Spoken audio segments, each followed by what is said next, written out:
महाकवि कालिदास जी द्वारा रचित रघुवंशम महाकाव्य अतिथि वर्णन नामक 17वां सर्ग। रात के चौथे पहर अर्थात ब्रह्म मुहूर्त में जैसे बुद्धि को नवीनता प्राप्त हो जाती है, वैसे ही कुश को कुमुद्गति की कोख से अतिथि नाम का पुत्र प्राप्त हुआ। जैसे तेजस्वी सूर्य अपने प्रकाश से उत्तर तथा दक्षिण दोनों दिशाओं पवित्र कर देते हैं, वैसे ही असाधारण तेजस्वी पुत्र अतिथि ने माता और पिता दोनों के कुल पवित्र कर दिए। पिता कुश ने पहले उसे आनुवंशिकी, त्रयी, वार्ता तथा दंड नीति ये चारों राजविद्याएं सिखाई। फिर राजाओं की कन्याओं के साथ उसका विवाह संपन्न कर दिया। अतिथि भी कुश के समान ही कुलीन, वीर और जितेंद्रिय थे, इसलिए कुश अपने पुत्र को अपना ही दूसरा स्वरूप मानते थे। अपनी कुल परंपरा के अनुसार कुश भी एक बार युद्ध में इंद्र की सहायता करने गए थे। वहां उन्होंने दुर्जय नाम के राक्षस को मारा और स्वयं भी वीरगति को प्राप्त हो गए। जैसे कुमुदिनी को विकसित करने वाले चंद्रमा के अस्त हो जाने पर चांदनी भी समाप्त हो जाती है, उसी प्रकार नागराज कुमुद की बहन कुमुदती भी कुश के साथ सती हो गई। राजा कुश को तो इंद्र के सिंहासन का आधा भाग मिला और कुमुदती ने जाकर सची इंद्राणी के पारिजात का आधा भाग बटा लिया। उस युद्ध में जाते समय कुश ने जैसी आज्ञा दी थी, तदनुसार मंत्रियों ने उसके पुत्र अतिथि को कुश का उत्तराधिकारी राजा बनाया। उसके अभिषेक के लिए मंत्रियों ने कारीगरों से ऊंची वेदी के 4 खंभों का नया मंडप बनवाया। तब प्रजा ने भद्रपीठ पर बैठे हुए राजा अतिथि को सोने के घड़ों से भरे हुए तीर्थ जल से नहलाया। उस समय मृदंग आदि वाद्यों को बजाने पर जो मधुर और गंभीर शब्द निकलता था, उससे यह अनुमान हो रहा था कि राजा अतिथि का सदा कल्याण होगा। दूब, जौ के अंकुर तथा वट वृक्ष की छाल दोनों में रखकर कुल के बड़े बूढ़ों ने जो आरती की, उसे राजा अतिथि ने आदर स्वीकार किया। तब पुरोहित को आगे करके ब्राह्मण आए और विजयी राजा को अथर्ववेद के उन मंत्रों को पढ़ते हुए नहलाने लगे जिनसे विजय प्राप्त होती है। उस समय उनके सिर पर गिरती हुई अभिषेक के जल की धारा ऐसी सुंदर लगती थी जैसे शिवजी के सिर पर गंगा जी की धारा गिरती हो। भाट और चारण जब अतिथि का यश गाने लगे तो ऐसा लगा कि जैसे अनेक चातक मिलकर बादलों के गुण गा रहे हैं। मंत्रों से अभिमंत्रित जल से स्नान करते समय उनके शरीर का तेज वैसे ही बढ़ गया जैसे वर्षा के जल से बिजली की दीप्ति बढ़ जाती है। अभिषेक के बाद राजा अतिथि ने स्नातक ब्राह्मणों को इतना धन दिया कि उस धन से वे अच्छी दक्षिणा दे देकर अनेक यज्ञ कर सकते थे। उन ब्राह्मणों ने प्रसन्न होकर उन्हें जो आशीर्वाद दिया उसको सफल होने के लिए बहुत दिन प्रतीक्षा करनी पड़ी, क्योंकि आशीर्वाद के समय तो राजा अतिथि अपने पूर्व जन्मों के सत्कर्मों का ही फल भोग रहे थे। आशीर्वाद का फल तो उस फल की समाप्ति पर प्रारंभ होता।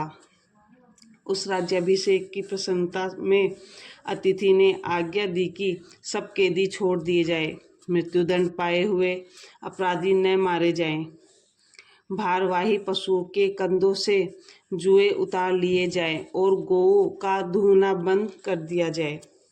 पिंजड़े के सुग्गे आदि पक्षी भी उनकी आज्ञा से छोड़ दिए गए, जिससे वे यथेच्छित उड़ने लगे।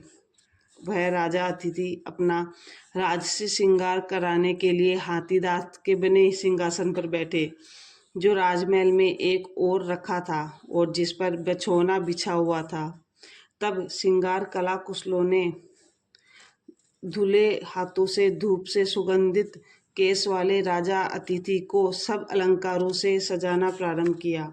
फूलों और मोतियों की माला से ग्रथित राजा के सिर पर उन्होंने वह पदरागमणि बांधी, जिसकी सुंदर चमक चारों ओर फैल गई। तत्पश्चात उन्होंने कस्तूरी से सुवासित चंदन का अंगराग लगाकर गोरोचन से राजा के मुख पर चित्रकारी की। आभूषण तथा माला पहने और हंस का चित्र छपा हुआ दुपट्टा ओढ़े हुए अतिथि राजा उस समय ऐसे सुंदर लगते थे मानो राजलक्ष्मी रूपिणी वधू के दूल्हे हों। सोने के चौखटे वाले दर्पण में जब वे अपनी सजावट देखने लगे, उस समय उनका प्रतिबिंब ऐसा लगा कि जैसे सूर्योदय काल में सुमेरु पर्वत पर कल्पवृक्ष प्रतिबिंबित हो रहा हो। अब वे अपनी उस सभा की ओर चले जो देवताओं की सभा सुधर्मा से कुछ भी कम नहीं थी। उनके पीछे पीछे बहुत से सेवक चवर डुलाते तथा जय जयकार करते हुए चल रहे थे। वहां पहुंचकर चंदोवा लगे हुए अपने पूर्वजों के सिंहासन पर वे जा बैठे। उनके पैर के नीचे जो पीढ़ा रखा था वह प्रणाम करने वाले राजाओं के सिर के मणियों की रगड़ से घिस गया था। भृगु के चरण की चोट से बने हुए श्रीवत्स चिन्ह वाला विष्णु का वक्ष स्थल जैसे कौस्तुभमणि मणि से चमक उठा, वैसे ही राजा अतिथि के बैठने से वह सभा भवन भी जगमगाने लगा। इस प्रकार राजा अतिथि को युवराज बनने का अवसर भी ही नहीं मिला, क्योंकि वे कुमार अवस्था के बाद तुरंत महाराज हो गए। जैसे एक ही कला वाले चंद्रमा ने तुरंत 16 कलाओं आ गई हो। उनका मुख सदा प्रसन्न रहता था और वे सबसे हंसकर बोलते थे, अतः उनके सेवक उन्हें मूर्तिमान विश्वास समझते थे। इंद्र जैसे ऐश्वर्यशाली राजा अतिथि जब ऐरावत के सदृश बलवान हाथी पर चढ़कर अयोध्या में घूमने निकले, तब कल्पवृक्ष के समान ध्वजाओं से अलंकृत अयोध्या नगरी स्वर्ग सदृश दिखने लगी। राजछत्र यद्यपि केवल राजा अतिथि के सिर पर ही लगा हुआ था, परंतु उस श्वेत छत्र ने सारे संसार का वह ताप दूर कर दिया जो कुश के वियोग से उत्पन्न हो गया था। धुआं निकलने के बाद आग की लपटें उठती है और किरणें सूर्योदय के पश्चात दिखलाई देती है, परंतु अतिथि ने इन तेजस्वियों के नियमों को भी उलट दिया, क्योंकि उनके गुण राजा बनने के साथ साथ प्रकट हो गए। शरद ऋतु की निर्मल रातों के तारे जैसे ध्रुव के चारों ओर घूमते हैं, वैसे ही नगर की स्त्रियों की प्रेम भरी आंखें अतिथि पर जा अटकी। अयोध्या ने बड़े बड़े मंदिरों में जिन देवताओं की पूजा की गई, उन्होंने अपनी मूर्तियों में आकर कृपा के योग्य राजा अतिथि पर बहुत बड़ी कृपा की। अभी उनके अभिषेक के जल से भीगी वेदी सूखने भी नहीं पाई थी कि उनका दुस्सह प्रताप समुद्र के तट तक जा पहुंचा।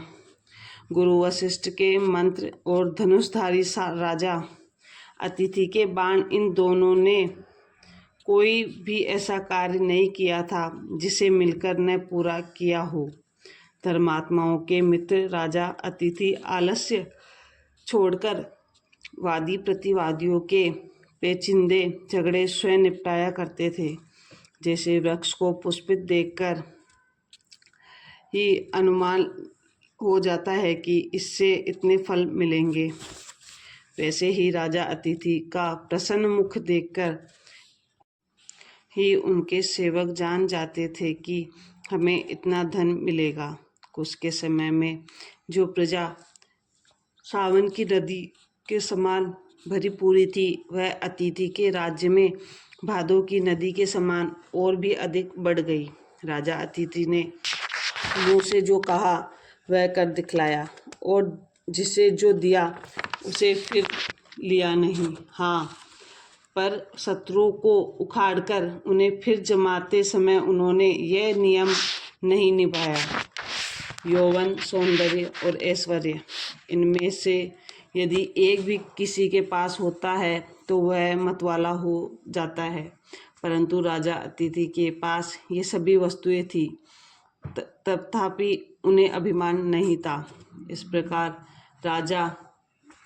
प्रजा उनसे दिनों दिन अधिक प्रेम करने लगी और नए राजा होने पर भी वे दृढ़ जड़ वाले वृक्ष सदृश अचल हो गए। बाहरी शत्रु एक तो सदा होते नहीं और होते भी है तो दूर रहते हैं। यह सोचकर उन्होंने सदा शरीर के भीतर रहने वाले काम आदि 6 शत्रुओं को पहले जीता। संभवतः चंचला लक्ष्मी भी प्रसन्न मुख अतिथि के पास आकर वैसे ही अचल भाव में से बैठ गई जैसे कसौटी पर खींची हुई सोने की लकीर पक्की हो जाती है। सदा कूटनीति से काम लेना कायरता है और मार काट करके जीतना हिंसक पशुओं का काम है। इसलिए उन्होंने कूटनीति और मारकाट इन दोनों नीतियों को मिलाकर शत्रुओं को जीता। जैसे खुले आकाश में सूर्य की किरणों में फैल जाने से कुछ भी छिपा नहीं रहता, वैसे ही अतिथि ने चारों ओर गुप्तचरों का ऐसा जाल बिछा दिया था कि प्रजा की कोई बात उनसे छिपी नहीं रहती थी। राजाओं के लिए शास्त्रों ने दिन और रात के जो कर्तव्य निर्धारित किए हैं, उन सबको राजा अतिथि नियम पूर्वक पालते थे।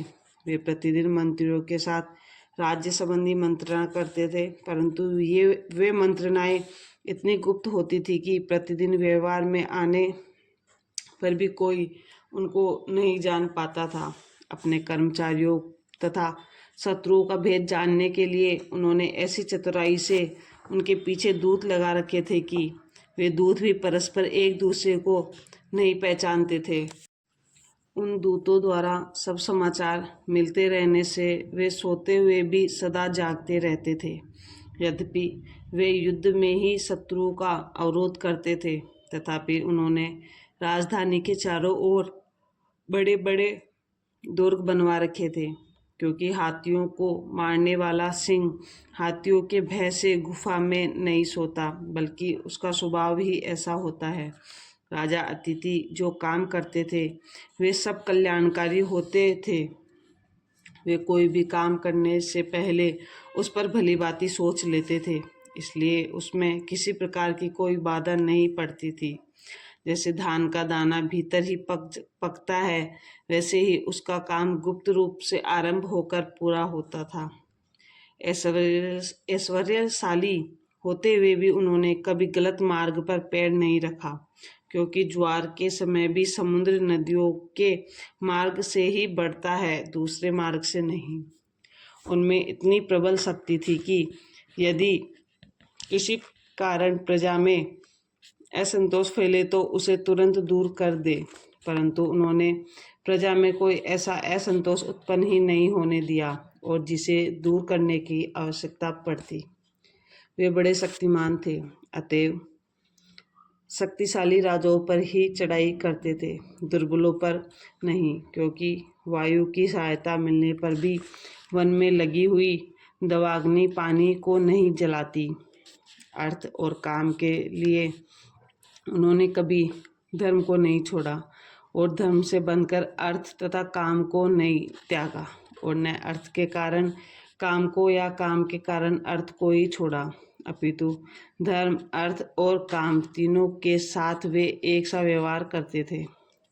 यदि नीच और धनी मित्र मिले जाते हैं तो कुछ न कुछ बाधा डालते हैं, इसलिए उन्होंने ऐसे लोगों को मित्र बनाया जो न नीच थे और न धनी। चढ़ाई करने से पहले वे अपने तथा अपने शत्रु का बल और त्रुटि भली भांति जान लेते थे। जब शत्रु से अपना बल अधिक देखते तभी उस पर आक्रमण करते थे, नहीं तो चुपचाप बैठ जाते थे। उन्होंने धन इसलिए एकत्र किया कि इससे दीन लोग आश्रय पाते हैं, क्योंकि चाँद तक जल भरे बादलों का ही स्वागत करते हैं। इस प्रकार शत्रुओं का उद्योग नष्ट करके वे अपने काम में लग गए। उन्होंने शत्रुओं के दोष देखकर उन्हें नष्ट कर दिया और अपने ही दोष दूर कर दिए। पिता कुश के प्रयत्न से बड़ी शास्त्रा संपन्न तथा युद्ध करने में समर्थ सेना को दंड भर अतिथि अपने शरीर के समान प्यार करते थे। सर्प के सिर से जैसे मणि नहीं निकाली जा सकती, वैसे ही शत्रुगण, इनके प्रभाव, उत्साह और मंत्र, इन तीनों शक्तियों को अपने ओर नहीं खींच सके। जैसे चुंबक लोहे को अपनी ओर खींच लेती है, वैसे ही इन्होंने शत्रु की उन तीनों शक्तियों को अपनी ओर खींच लिया। राजा अतिथि का इतना प्रताप था कि व्यापारी लोग बेरोक टोक व्यापार करते थे। उनके लिए नदियाँ, बावलियों जैसे घरेलू वन उद्यान सदृश सुखकर और पहाड़ अपने पर जैसे सुगम हो गए थे।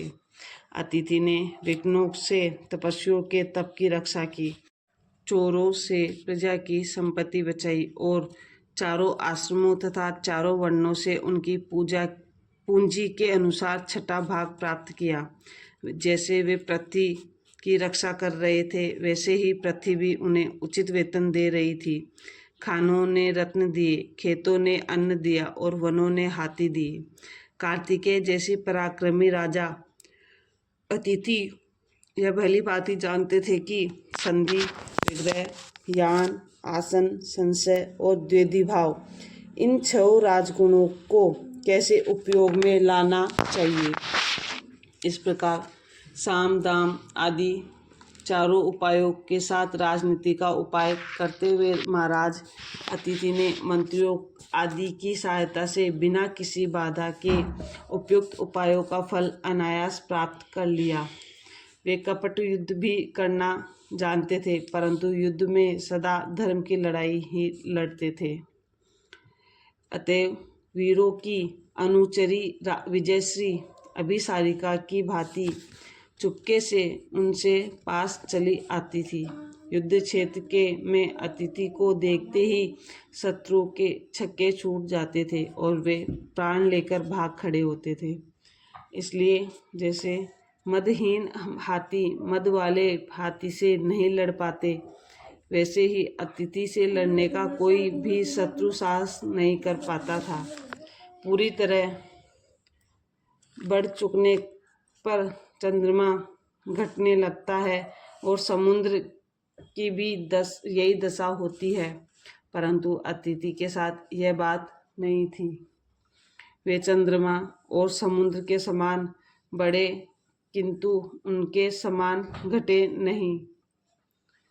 जैसे बिना पानी वाले मेघ समुद्र के पास जाते हैं और वह इतना जल दे देता है कि वे संपूर्ण संसार को जल बांटने लगते हैं, वैसे ही जो बहुत से निर्धन विद्वान राजा अतिथि के पास जाते थे, उन्हें वे इतना धन देते थे कि वे विद्वान स्वयं भी दूसरों को धन दान देने लग जाते थे।